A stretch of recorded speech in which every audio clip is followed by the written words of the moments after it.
There's one big factor in overcoming sleep apnea and really any health issue whatsoever that no one is talking about, but it should be the focus point of everybody's healing plan. Because without this, you just end up wasting your time, and it is one of the most essential ingredients to overcoming anything. Okay. Yet, no doctor ever talked to me about it, was never taught this in medical school, residency, and any of my patients who I'm working with, their doctors never mentioned it to them either. And it's no one's fault. What we're going to talk here today is a fundamental of how humans behave. So if we don't get this right, then we just end up going in the same circle. So what is this common fundamental ingredient to overcoming sleep apnea that is, it's not super sexy or super cool. I'm talking about being able to have a good solid routine, because our lives, our cells, our health are built on our daily decisions, routines, and rituals, okay? And I'll put all this together in one box of calling them routines, because when I surveyed a lot of you guys, whether that's in the group or on an email list, one of the big things I didn't expect when I asked you what's the challenge you have, it's about keeping your routine or maintaining a solid regimen, okay? And that's why in this short episode, I want to go over this with you, the fundamentals of building a good solid routine so that they stick, okay? Because when they don't, how many times does it happen, right? Whether it's a Monday or whether it's January 1st, it's like, okay, I'm going to be different this time. This is my plan. I'm going to do it. And maybe you do it that day. And then the next day you don't. And then it just continues to fall to a place where you're just like always promising yourself something, but never really getting there. Okay. And so for those of you in the group with me, what I want you to do, comment below if you've gone through that. Okay. It's okay to raise your hand and say you've been human. And if you're perfect, also let me know, because maybe you should be giving this talk. Okay.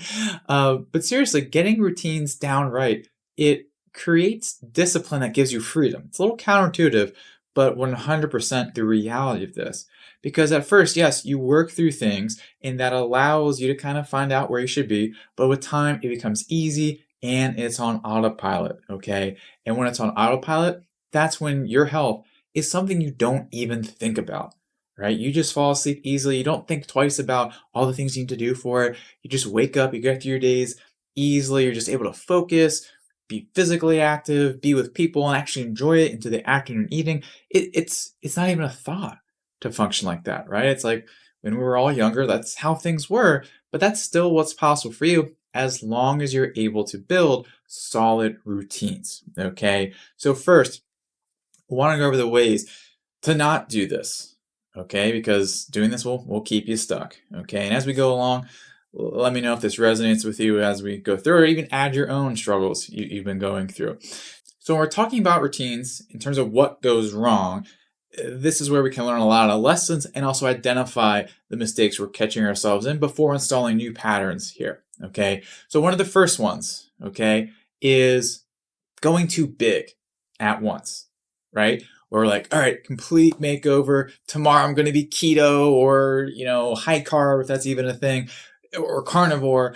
And it's an all or nothing scenario here. And in theory, that works great because it is the shortest way to get from point A to point B. Just go all in, pedal to the metal, full carnivore, full carbivore, whatever you want to do, full steam ahead.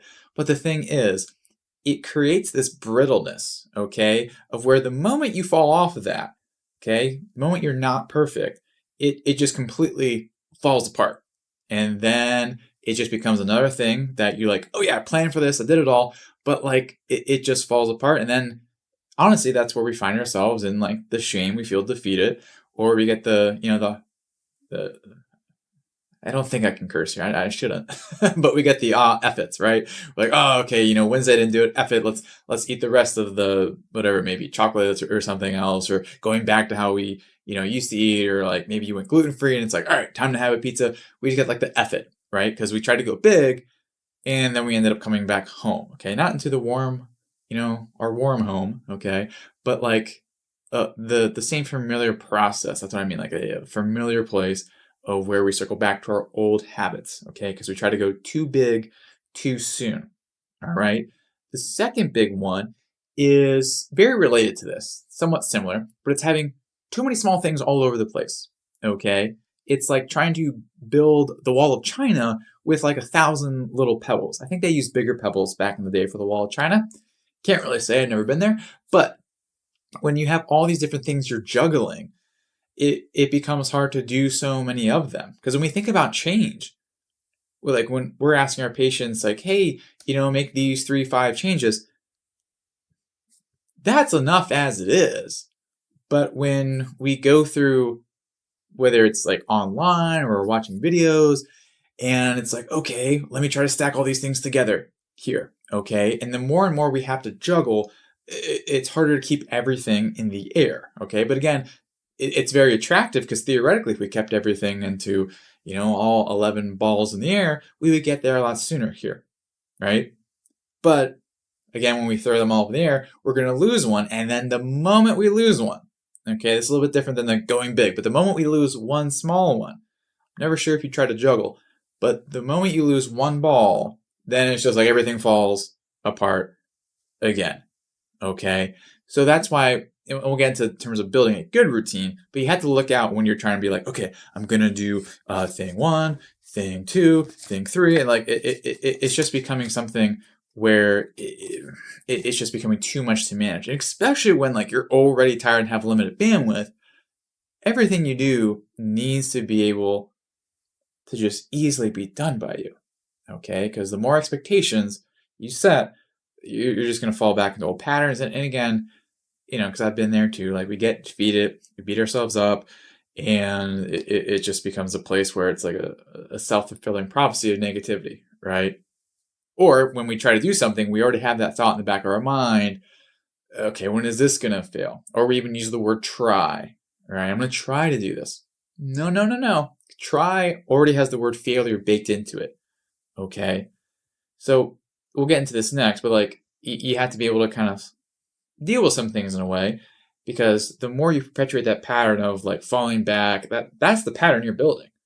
Not a routine of, fixing this and being successful with it, but a routine of like staying stuck, okay?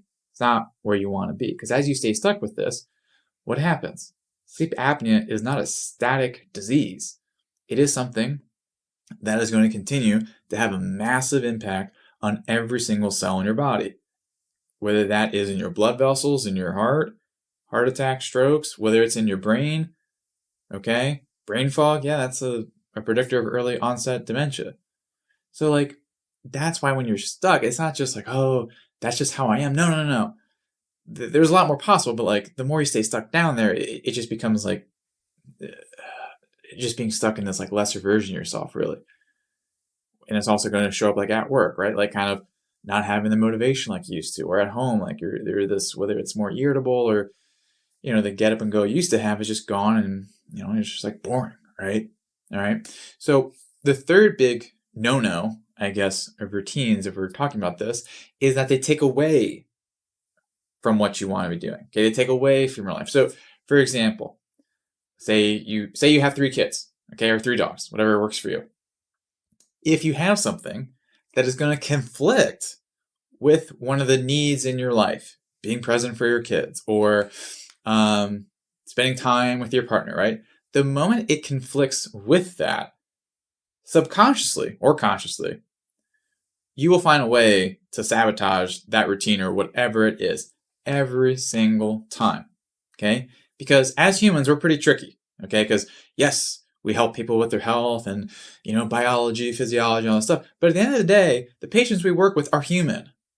So knowing about behavior and psychology, critically important, okay? I wish everyone was just a robot and like, do this, eat 32 grams of protein, go. Things would be great. But as humans, we have needs for whether like psychologically, that's what I mean. Like certainty, comfort, variety, there's all these different needs. And the moment we're not meeting those, we will find some way to meet them, even if it hurts us in the short term. So for instance, when you have sleep apnea, comfort is pretty high on your scale, like as a need. It's contextual though, right? Throughout the day, you're pushing. You're not necessarily seeking comfort, okay, in that moment. Now you could argue, yes, you're seeking financial security by holding down your job. Totally agree with you on that. But outside of those hours, right? Onto the couch, or maybe it's certain foods, comfort. That's what we try to, a need we try to meet. All right. So the moment we're taking away from that need, because like when I said kids, okay, one of your need is connecting with them, feeling love. That's a human need. But the moment your routines go against that, it's doomed for failure. Okay. Now, those are the old ways here. Okay.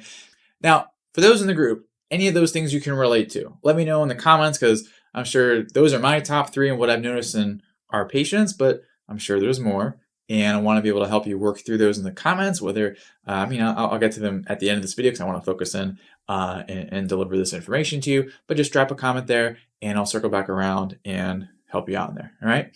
So now, in terms of being able to create amazing habits, all right, because again, a habit, routine, ritual, that's going to be the fuel to whatever strategy you have. Okay, like heck, like whether it's you're doing things by yourself, or even if you're one of our patients watching this, having a solid routine will help you get the most out of anything that you're doing. Okay, because if you can't build good routines, which is really what we focus in on with our patients, a lot of, okay, how can we make this fit for you, right? And I think even in the first week of modules, we make sure like, hey, this is how you build very, very, very strong habits here, okay? So I'm actually going to share a little bit of that with you here today. So the first big piece is to set the bar humbly low, okay? You want to set it low. Because remember what I said the old pattern was. You try a bunch of things. Yeah, let's get this done. And then where does that go? It goes back, right? But the actual thing we're fixing, this is going to be like maybe a little bit of mind bender. The thing we want to fix is this pattern of doing things and falling back. We want to be able to do the opposite, have you in a positive feedback cycle where you do something, you get more. You do something, you get more. So that's why you set it really, really low. Okay? Go for little things. Okay? Instead of thinking like overhaul your whole diet, let's just start with breakfast for this week. Okay? Because when you start with small things and then you make success with that, it's like building a wall. Okay? A good wall. You want a good wall. This is the opposite of the Berlin Wall. Good bricks, you lay them piece by piece and then you stack on top of them. Okay? So set the bar low. All right? Because when you do that, not only does it allow you to solidify things, because there's things right now you do not even think of as routine, right? Like brushing your teeth.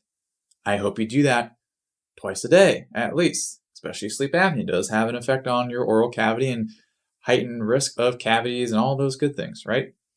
But we don't really think about that as adults. Why? Because when we were younger, right? You're a little kid, your parents got you into the routine of it, and now it's just on autopilot because it's a small thing. That's how you want to look at things. Stack small things, set the bar low so you can jump over it, and then have a positive feedback cycle of, I did that, motivation. Like, that's how our brains work. Okay? That's how you want to do it. Now, so humbly low, right? Second thing is as you're building, you need to distinguish levels of what works for you in a routine, okay? Let's just use exercise as the simplest example. Let's say on an ideal day, you do 30 minutes of exercise. Okay. Maybe you have a day where, stuff hits the fan. Let's take it down to 10 minutes, okay? And in between, maybe you have 20.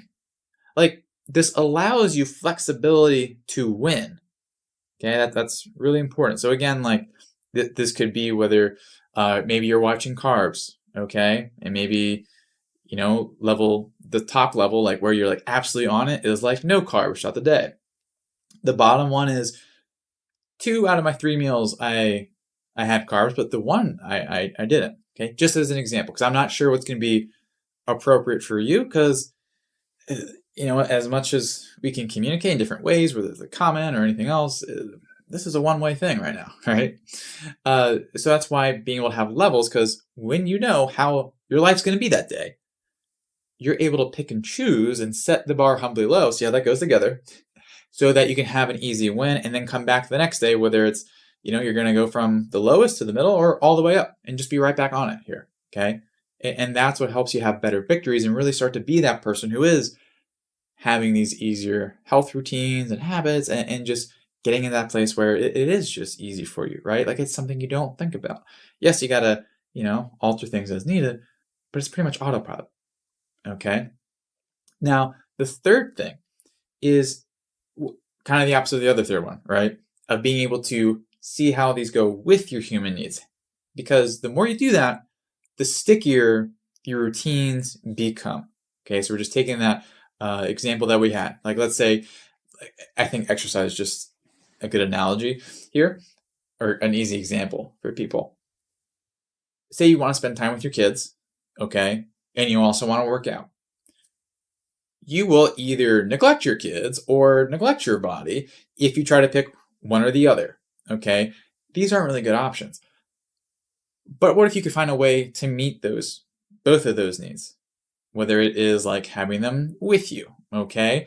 Because it could just be like you're running around at the park and like that's your workout. Okay, you structure it in a way that it is. Or I mean, I've even seen like videos online where it's what did I see? It was like a little kid like hanging on someone like a dad's like legs as he did pull-ups. Okay. So the more you're able to create those connections, right, of how do you meet your needs, like whether it's comfort, okay? What are other ways you can create comfort or a sense of security in the evenings, and how does that combine with what you actually need to be doing? Okay. So for instance, say you want to have more variety, more fun, and you also need to wind down at night to have good sleep. Okay. How could you combine these two? It could be reading, okay, before bed. It could be journaling before bed. Like just being able to find those sort of like Rubik's Cube connections to be able to make all of that work. Okay. And the more you're able to do that, again, then it just become things that you do. And especially as you stack them, it just becomes easier and easier. Now, of course, routines are just a vehicle. Okay, it's a conceptual vehicle, but it's a vehicle like a capsule is. Okay, because the capsule by itself is just a capsule, but in terms of what you put in it, if you're taking supplements or medication, that's the more important thing to that here. Now, what you put into the capsule, the vehicle of your routines, habits, and rituals really depends on you. This is why a lot of times, whether it's on a podcast or, I mean, people just ask, I don't know what it is. People, it's like, oh, you're a doctor. What do you eat for breakfast? I just don't like that question, or like to reveal that I eat sardines for breakfast sometimes. But either way, what I do is almost irrelevant to you because we are not the same, okay? They don't say that in a weird, like, I'm here, you're there sort of dynamic. But the thing is, we have different needs. We have different preferences, okay? Not only needs biologically, physiologically, but also psychologically, like we mentioned here, okay? And this hand motion, that should have been a little bit more PC because I'm not implying anyone's crazy by doing this motion near my head, okay? Everyone relax, okay? What I'm saying is your individual needs will dictate what you put in the vehicle of your routines, okay? And that will come through trial and error, okay? Now, the other way, which is what I always like to, help people out with, is identifying those individual issues. Because as you're able to do that, then you know exactly what to put into the vehicle of your routines and be able to get so much more out of it, okay? Because how you do it, routines, right? That's really important. But equally important is what you do. Because when you have both of them working together, that's when you're able to put your CPAP away and just be able to know waking up refreshed again is exactly what you can have and not even have it be a second thought anymore, okay? So if that's what you would want help with, then something I would want to offer to you is our free evaluation session, okay? It's a free one-on-one 45-minute evaluation session. And to get it, all you have to do is go to ochnow.com/talk, okay? Whether you pop up another browser or if you write it down and you just type that in, hit enter, then it'll take you to a page, and then you fill out a form, you fill out a time and date, and it allows you to book your session. So that is ochnow, like N-O-W, ochnow.com/talk. Okay, so just go there and you'll be able to find your free evaluation session, easy to find. All right, so that is it on routines there. So thank you for joining me, and I look forward to seeing you in the next episode. And another great resource that I want to offer to people is our routine checklist. Okay, this just lets you know, are you setting up your routines in the right way? Obviously, we can't tell you exactly what to do, okay, but it just lets you know, is my framework good to insert whatever you need for your individual needs? So to do that, all you gotta do is leave a comment, okay? You can pretty much say anything. You can say, free checklist, please. That would work. And also subscribe, okay? I ask you to do these two things because it really helps out in terms of us being able to reach more people. Because apparently when you do those things on YouTube, it's just like, hey, these people are great, all right? But help us really bring this message to more people, okay? And once you do that, then just go to the description, which should be below, and then you'll find a link, which I think is sleepapnea.pecosmd.com/free resource. It has resource in there for sure. You just click that, fill out a form, and then we will email you your free resource. Okay, so go ahead and check that out as well. You can always check out both. You can do the free evaluation call, ochnow.com/talk, and also get your free resource there. Either way, thank you for joining me.